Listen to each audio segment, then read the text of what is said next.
Here is a free lesson from the Photography Masterclass, which includes over 20 additional hours of premium video lessons and access to the exclusive student photography group, which will help you master your camera and take amazing photos.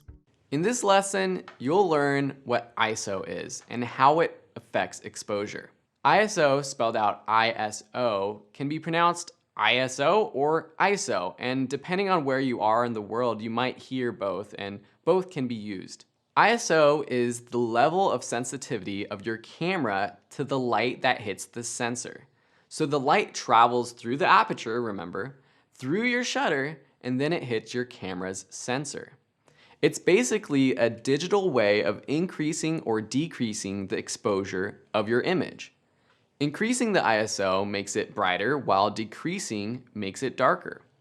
ISO options change depending on your camera, but usually start at 100 and go up by the power of 2. 100, 200, 400, 800, 3200, 6400, etc. Or even some cameras have them in between. Some newer cameras can go all the way up into the millions. Here we are with our same setup as before, and I'm at an ISO 100.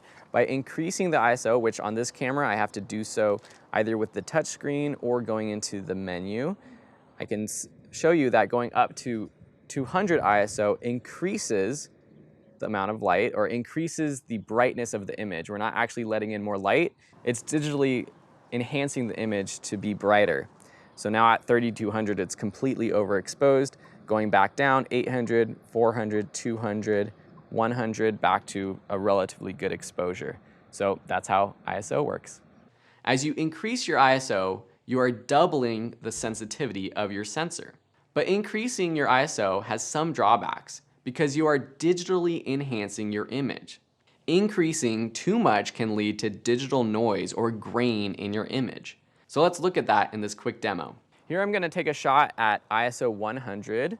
We're relatively well exposed, and when we zoom in on that, we probably won't see much digital noise or grain. But now I'm going to go up to an ISO.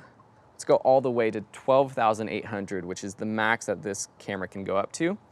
Because I'm doing that, I'm going to have to compensate and adjust my shutter speed or my aperture to actually expose properly. And so now I'm going to snap another shot. And when we zoom in on those photos, you'll be able to tell that there is more digital noise and grain in the shot with the ISO at 12,800. With your camera, you should go out and see what ISOs are good and which ones have a lot of noise and grain. And for you as an artist, how much noise and grain can you live with your photos and know that you shouldn't go above a certain ISO?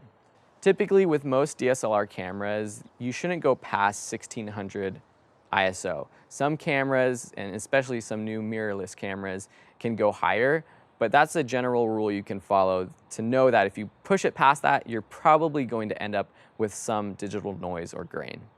Some of the newest mirrorless cameras can practically shoot in the middle of the night. This is one of the best reasons to invest in a better camera, the ability to shoot in low light situations without having to use artificial lighting like flashes to expose. All right, so I just shot 3 of the same photo, more or less, with 3 different cameras. The X-T2 from Fuji, the Canon EOS Rebel T5i, and the Sony a7R III. And it's really interesting to compare the ISO and sort of the noise, digital noise that happens with each of these. We really pushed each of them all the way up to 12,800 ISO, which is extremely high, and typically I would never shoot at this ISO.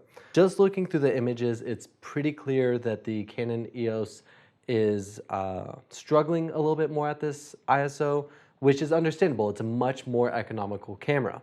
The Fuji X-T2 did pretty well from all things that I can see. There is a little bit of noise, especially when you zoom in a little bit more. And then the Sony a7R III, which is a full frame camera, so it's going to do better in low light automatically. There's still some noise in there, but all things considered, it still looks pretty good. One thing you might hear is base ISO. What is base ISO? Base ISO is typically the lowest ISO number of the sensor on your camera that can produce the highest quality image without adding noise to the picture. Most modern cameras have a base of 100, so ideally you'd be shooting at ISO 100 to get the highest quality image.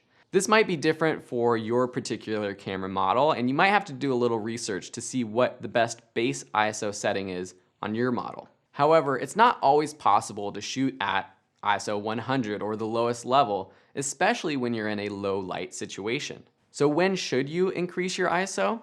If you're shooting inside or at night, decreasing your shutter speed and opening up your aperture might be the first thing you want to do, but it might not be enough to get a properly exposed image.